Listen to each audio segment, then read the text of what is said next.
Welcome to Surface Noise. Welcome back if you've been here before. I'm John, and I do videos about music and records. So today I wanted to show off some of my favorite live albums. I picked 10, in theory, that I wanted to show off today. So let's get started. Okay, so the first one is one that I think probably a lot of people have, but this is Kiss Alive. I know it's not as live as it could be, but I still like it. Has that, shows off the albums that they had done so far. That's pretty cool. You know, you got some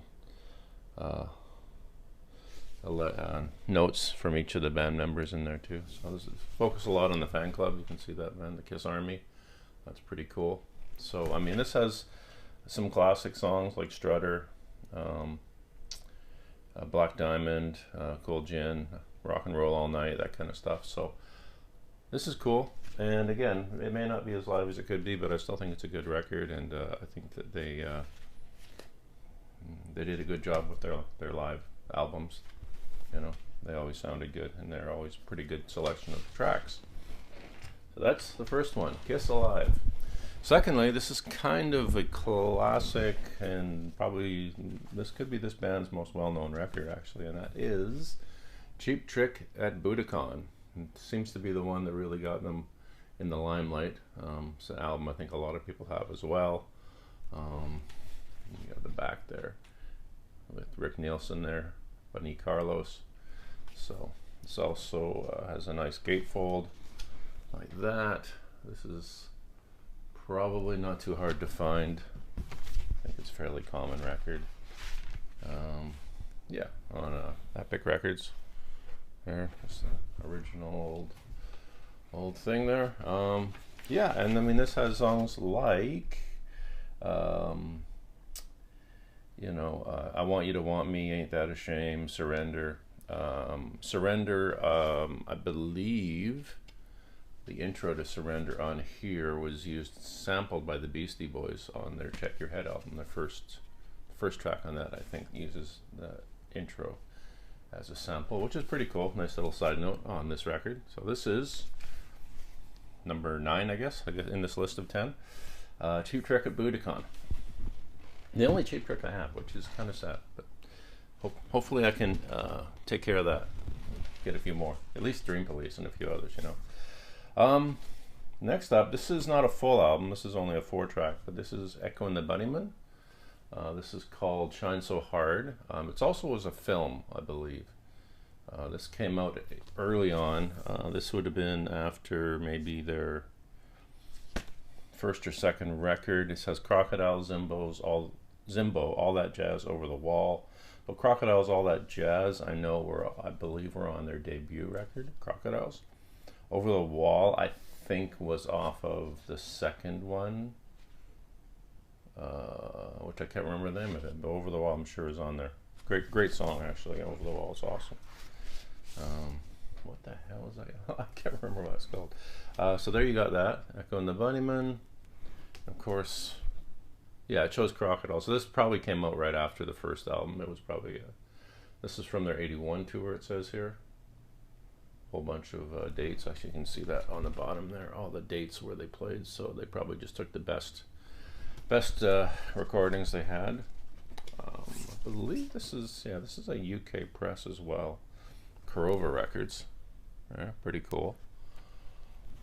There, 45 RPM. So yeah, it's only 4 tracks, but it is a live album, and I am a big fan of Aqua and the Bunnymen, so I include that here. Okay. Next up is a live box set. This is Okkervil RIver. This is called A Dream in the Dark. Now this is a collection of all their recordings, are recordings from tours from the beginning of their career till their latest. So these recordings go all the way up to 2019, from 2006. You can see on the back all the tracks. There's like 4 LPs in here. This is a mega set. It's pretty awesome. If you are a fan, probably something you'd enjoy. I know I've showed this off before, but this is just it has every great song. Will Sheff is just a great songwriter, and I've seen them live one time, and it was awesome, really awesome. On the bottom, you can see, what are those? Yeah, because I believe they did actually release a lot of concerts digitally for a while, and I think they just collected them on vinyl, finally, the best tracks that they had. But I believe for the last few years they were putting them out themselves as digital albums you could buy. So they got like, what's this, like 10? There's 10 of these. So I'm thinking I think they picked the best of those and made the box set out of that. But I mean, this is pretty awesome, and just the artwork. And it looks good on the shelf, you know, it's like nice and big and thick. It's good. So that's pretty awesome. Next up, this is, I thought I'd go with a little jazz, because I do enjoy my jazz too. This is Miles Davis and John Coltrane, the final tour. This was in 1960, the Philharmonic, Jazz at the Philharmonic European Tour. So this has So What, and a number of other tracks. There's 6 songs on here. Yeah, this was March 24th, 1960. And you've got Miles Davis, John Coltrane, Wynton Kelly on piano, Paul Chambers on bass, Jimmy Cobb on drums. So very good, very awesome. You know, I don't have a ton of either Miles Davis or John Coltrane, but I have some. And this is quite nice. It's very good. Very much enjoy this. So Miles Davis, John Coltrane. Next up, we have Gang of Youths. Now this is an MTV Unplugged show. Gang of Youths is an Australian band. If you don't know them, they're quite good. Hard to find their records for a decent price, I find. This is one of the few things I have found. Some of the stuff is just hard to find in general, on vinyl anyway. But the album, I believe they had, Go Farther in Lightness was the album that just preceded this live. I think they have 2 or 3 records, but the last one they put out, I think, was Go Farther in Lightness. My favorite track on this is from an earlier album, I believe, called the song's called Still Unbeaten Life. Goes on for about 8 minutes. It's quite a nice sort of more ballady thing. I mean, it starts slow. It does build up to a bit of a crescendo, but it's kind of like big and loud at the end. But yeah, it's an amazing. It's the thing that made me, when I heard that, it's what made me really want to get the record. And not just that, but just notice this. This is actually on a kind of a light green vinyl, so that's pretty cool too. But yeah, these guys are an amazing band. And if you find anything, I would definitely recommend picking it up, because they're kicking. Really amazing. Next up, something I obviously had to include, is a Rush live album. They have many, but I chose Exit Stage Left, right there. It has I've got some nice moving picture stuff on the back, I guess. So, and then inside you've got your liner notes with a few pictures there. The actual vinyl, I mean, this is just an original old one, right? So, I mean, it's Anthem Records, it's like that. It's not a repress. I didn't actually pay that much for this, to be honest, because I got this at a time when people were practically throwing vinyl out the window because they couldn't be bothered. They just wanted CDs and downloads. This album, yeah, this has everything. Spirit of Radio, Closer to the Heart, Jacob's Ladder, The Trees, Xanadu, Free Will, Tom Sawyer, La Strilla Trangiato, Passage to Bang, everything. Everything from that era is on here. It's awesome to listen to, and I just love the artwork too. It's really cool. They always did a good job with that stuff. Very creative dudes.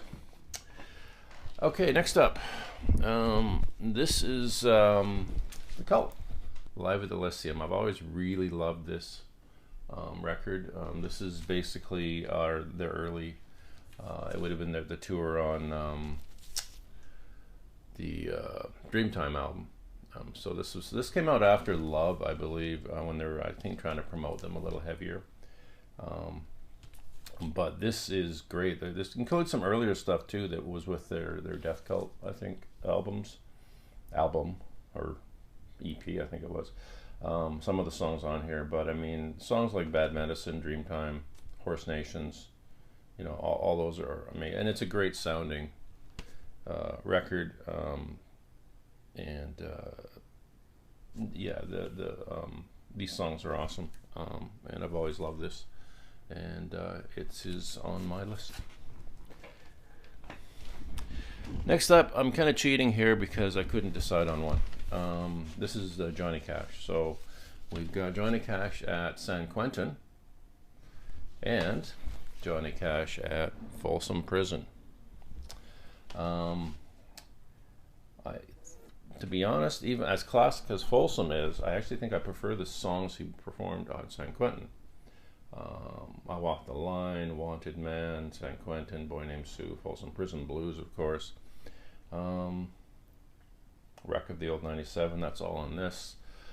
On Folsom Prison Blues, you got Folsom Prison Blues, I Still Miss Someone, Cocaine Blues, Orange Blossom Special. Oh, I like that one, Dirty Old Egg Sucking Dog. That was pretty cool. Jackson. And yeah, I got Stripes. I mean, can't really choose between them really. Like I said, I do kind of like the San Quentin one a little better, but you know, either way, both awesome, and that's why I couldn't pick one. So I've got these two here. And that's the next one on the list. We're almost done. Next up, we have